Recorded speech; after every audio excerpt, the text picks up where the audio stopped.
నమస్తే నేను మీ Gopi welcome back to our channel. ఈరోజు మనతో వచ్చేసరికి high court advocate and political analyst Prashant గారు మన ముందున్నారు. సార్ నమస్తే సార్.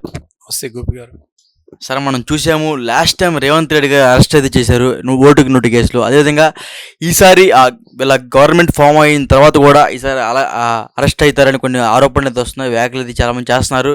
ఆగస్టులో రేవంత్ రెడ్డి గారి అరెస్ట్ అయితే ఉండబోతుందని చాలామంది చెప్తున్నారు. దానికి మీరేమంటారు సార్? ఇప్పుడు ఎవరి స్వేచ్ఛకు వాళ్ళు మన ఏమంటారు విమర్శలు చేసుకోవచ్చు, ఆరోగ్యవంతంగా ఉండొచ్చు, మాట్లాడవచ్చు. రాజ్యాంగ పరంగా అది అవకాశం ఉంది. రేవంత్ రెడ్డి గారి గురించి ఒక 1 minute చెప్తున్నాను. రేవంత్ రెడ్డి ఎవరు తెలియదు, ఒక సామాన్య వ్యక్తి. అతను చిన్న దగ్గర నుంచి రాజకీయ నేపథ్యంలో వచ్చాడు.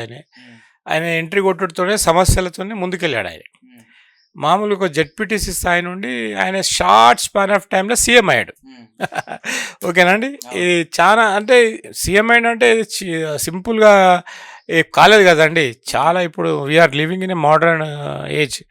ఇప్పుడు తెలంగాణలో 2023లో సీఎం కూడా ఉంటే కష్టం కదండి. ఎందుకంటే చాలామంది దాంట్లో ఎడ్యుకేటెడ్, ఇప్పుడు కేటీఆర్ లాంటి వాళ్ళు, బీఆర్ఎస్, కాంగ్రెస్, బీజేపీ ఇలాంటి దాంట్లో ఆయన ఆల్ ఆఫ్ సడన్ ఒక 1 year లోపట్నే ముఖ చిత్రాన్ని మార్చిన ఘనత మన రేవంత్ రెడ్డి గారికి ఉంది. ఎందుకంటే అసలు కాంగ్రెస్ డౌట్ అని ఉండే, నెక్స్ట్ బీఆర్ఎస్ఏ ఫామ్ చేస్తుంది, హ్యాట్రిక్ కొడుతుందనే ఒక ఆలోచన ఉండే. అలాంటి భిన్నంగా రేవంత్ రెడ్డి గారు ఎంట్రీ కావడం చేయడం జరిగింది. అయితే ఇది ఓన్లీ ఇట్లా ఓవర్నైట్లో అయిందా? రేవంత్ రెడ్డి గారికి బ్యాక్గ్రౌండ్ ఉందా, కష్టం ఉందా, ఆలోచన ఉందా అనేది మనం ఒక్కసారి పరిశీలిస్తే, ఆయన ఒక చిన్న రూరల్ బ్యాక్గ్రౌండ్ నుండి వచ్చి తర్వాత ఒక చిన్న జెడ్పీటీసీ ఎలక్షన్లో గెలిచి అక్కడ నుండి చంద్రబాబు నాయుడు గారి సాన్నిధ్యంలో గెలిచి ఫస్ట్ బీఆర్ఎస్లో ఉండే అతను. బీఆర్ఎస్ నుండి అట్లా కొన్ని పదవులు చేపట్టుకుంటూ వెళ్ళాడు అతను. ఒక కాంపిటీషన్ వచ్చింది. ఇప్పుడు ప్రతిసారి ఇప్పుడు ఎవరు ఎన్నికల్లో పోటీ చేసినా కూడా ప్రతి వారు ప్రత్యర్థులు ఉంటారు, గెలవాలి, చేయాలి. బీఆర్ఎస్ లో వారు ఎక్కువ అత్యంత సన్నిహితుడు కేసీఆర్ గారు. జెడ్పీటీసీ పోటీ చేసిన సమయంలో రేవంత్ రెడ్డి గారు బీఆర్ఎస్ లో ఉన్నారు, వాస్తవమే అది. అవునండి, చాలా సన్నిహితులు ఆయనకు. దాని తర్వాత ఏం జరిగింది, ఆయన కేసీఆర్ గారి దగ్గర నుండి చూస్తాడు, ఆయన కేటీఆర్ గారి దగ్గర నుండి చూస్తాడు. ఆయన అప్పుడప్పుడు ఇంటర్వ్యూస్ కూడా చెప్పారు కదండి ఆర్కే గారితో, నేను కేసీఆర్ గారి కార్కి పెట్రోల్ పట్టించేవాడిని. అప్పుడు కేటీఆర్ చిన్నపిల్లాడు, నేను జూబ్లీస్ అక్కడ రియల్ ఎస్టేట్ చేసినప్పుడు అదే చాలా విషయాలు చెప్పారు. ఇప్పుడు యాజ్ ఏ అనలిస్ట్గా నేను చెప్పేది అంటే, ఆయనకు సబ్జెక్ట్ ఏంటంటే ఆయన దగ్గర ఉన్నది ఏంది వాక్చాతుర్యం. పిట్ట కొంచెం కూతగనం అన్నదానికి ఒక ప్రత్యక్ష దర్శనమే రేవంత్ రెడ్డి గారు. ఆయన ఏం చెప్తాడు, అయ్యా నాకేం పెద్ద నేను ఎడ్యుకేటెడ్ కాదు అబ్బాయి, నేను ఫారెన్లో చదువుకోలేదు, నాకు కామన్ సెన్స్ ఉంది. కామన్ సెన్స్ అనేది చాలా ఇంపార్టెంట్. కామన్ సెన్స్ మీద స్టాండ్ అయిన పొలిటీషియన్ ఎవరంటే రేవంత్ రెడ్డి. రేవంత్ రెడ్డి గారు ఏమంటారు, సీనియర్స్ ఉందో అన్నీ తెలుసు, ఆయన కాన్ఫిడెన్స్ ఉంది. అన్న మీరు కాంగ్రెస్లో చాలా సీనియర్స్ అన్న, but I can justify my position. నేను సీఎంగా గెలిచినా కూడా, సీఎంగా నేను అపాయింట్ చేసిన నేను జస్టిఫై చేస్తా, ఎన్ని సమస్యలు వచ్చినా నేను చూసుకుంటా, నేను హ్యాండిల్ చేయగలుగుతా, నాకున్న అనుభవం అది అని ఆయన ముందుకెళ్ళాడు. ఆయన ఇప్పుడు సరే, ఇప్పుడు ఎలక్షన్ జరిగినాయండి. ఇప్పుడు మనకు తెలంగాణలో చూసాం మనము, హైదరాబాద్ని బ్యూటిఫుల్గా చేశారు ఇప్పుడు బీఆర్ఎస్ గవర్నమెంట్. కేటీఆర్ గారు ముందు మంత్రి గారు చాలా, అయితే ట్రెండ్ ఏం జరిగింది అక్కడ, తర్వాత అన్ని పథకాలు ఇంప్లిమెంట్ చేస్తారు. ఆయన ఇంటింటికి నల్లబెట్టారు బీఆర్ఎస్ పార్టీ వాళ్ళు, ట్యాప్ వస్తుంది, వాటర్ వస్తుందని అన్ని విధాలుగా వాళ్ళు కార్యక్రమాలు చేశారు. చివరి జరిగింది ఏంటిది అక్కడ, ఒక రేవంత్ రెడ్డి అనే ఒక వ్యక్తి తెలంగాణ ప్రదేశ్ కాంగ్రెస్ పార్టీ అధ్యక్షుడు అయిన తర్వాత పార్టీని కంట్రోల్ చేస్తూ చాలామంది సీనియర్స్ ఉన్నాం కూడా, సరే ఆయనకు కూడా ఆల్రెడీ ప్రూవ్డ్. ఆయన ఇప్పుడు మీరు అన్నట్టు ఒక అది ఏమంటారు, ఒక పొలిటికల్ ప్రాసెస్లా ఆయన డబ్బులు ఇచ్చి రెడ్ హ్యాండెడ్గా దొరికిపోయాడు. మీడియా ఉంది, ఫొటోస్ ఉన్నాయి. ఆయన ఏమంటున్నారంటే అది పొలిటికల్, ఇప్పుడు నేను ఒక పొలిటికల్ పార్టీలో పనిచేస్తున్నప్పుడు శిరస వహించాలి, అట్లా కేసీఆర్ గారు చెప్తే ఎంతోమంది బలిదానాలు చేశారు అప్పుడు. ఇప్పుడు ఈయన కూడా నేను బలిదానం చేయలే కదా, నేను ఓన్లీ డబ్బులు తీసుకుపోయి ఇచ్చినా, నేను ఏదో చేసుకున్నాను, అది పార్టీ అధిష్టానం నిర్ణయం మేరకు నేను చేయాల్సి వచ్చింది, ఒకరికి రెమ్యునరేషన్ ఇవ్వాలి కదా, గౌరవ వేతనం అని ఆయనే వర్షనే చెప్తున్నాడు అంతే అని. అవునండి, ఇక్కడ జరిగింది ఏంటంటే అవన్నీ అపవాదులు అన్నీ పెట్టుకున్న తర్వాత కూడా ఒక మళ్ళీ కాంగ్రెస్ పార్టీ అనేది భారతదేశంలో ఒక పెద్ద సముద్రం అండి.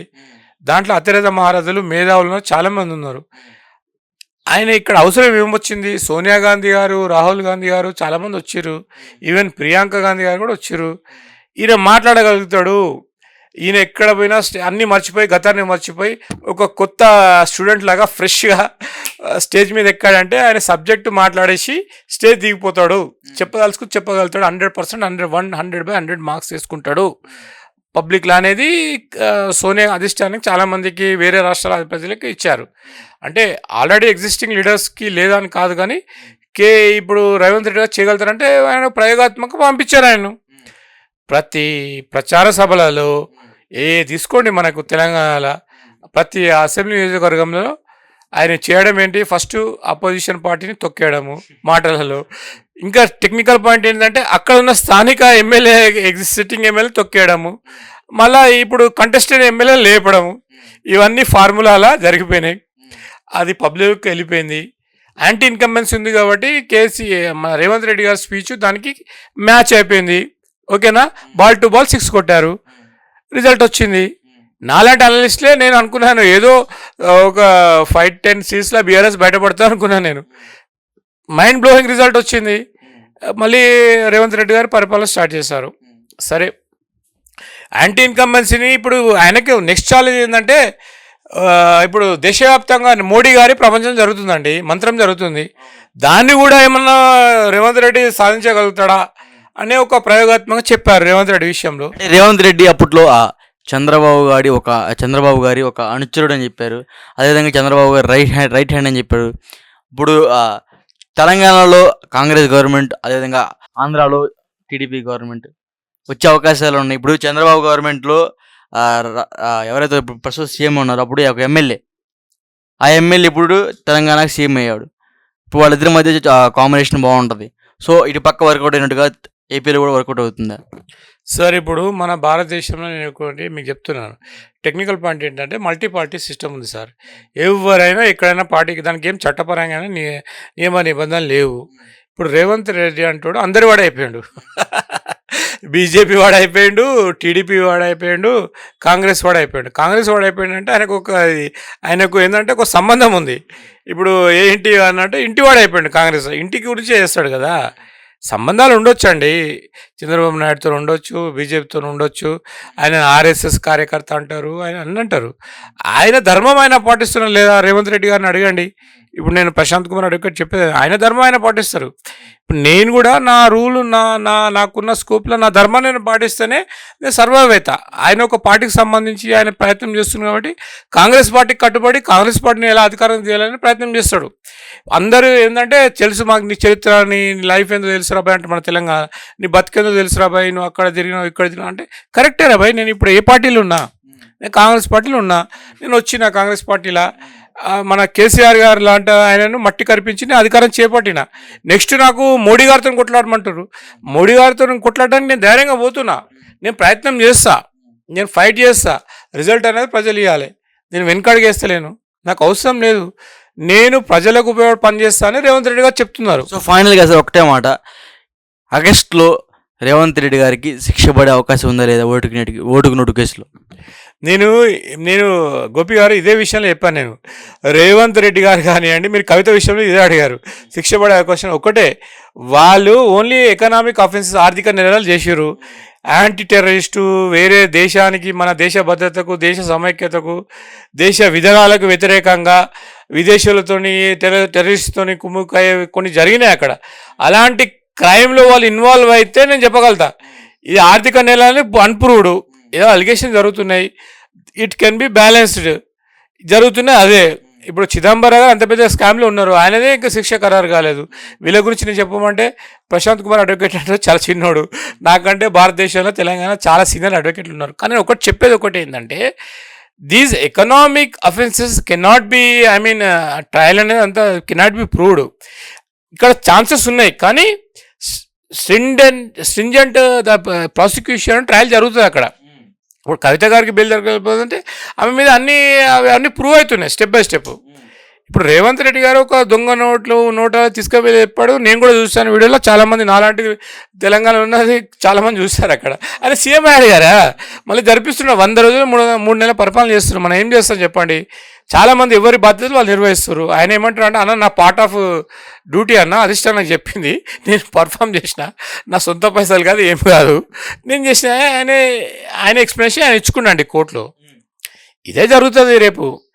అయితే ఇక్కడ నేను ఒకటే సార్, మన భారత చట్టంలో ఏముందంటే ఈనియస్ అఫెన్సెస్, మర్డర్ చేయడము, ఇంకేంటి అబేట్మెంట్ చేయడము, ఇలాంటి కొన్ని సెక్షన్స్ మీద యూ కెన్ నాట్ కాంప్రమైజ్. ఇలాంటివి చేయలేదు. వీళ్ళు ఆర్థిక నెలకు వైట్ కాలర్ క్రైమ్లో ఉన్నారు. వీళ్ళకి తెలియదా అండి? వీళ్ళేదో ఇప్పుడు ఎగ్జాంపుల్ చెప్తున్నారు, మన తెలంగాణ అక్కడ ఆంధ్ర సైడ్ పరిటాల రవి, ఆయన పేరు మధ్యలో చెరువు సూర్య సో జరిగింది. అలాంటి కేసెస్లలో ఉంటే వీళ్ళకి నేను చెప్తా బెయిల్ రా అని చెప్పగలుగుతాను నేను, నాకున్న నాలెడ్జ్తోని. ఆర్థిక నేరాలకు పాల్పడ్డట్టే ఉంది వీళ్ళది, కవిత గారి కేసు కానీ రేవంత్ రెడ్డి గారి కేసు కానీ.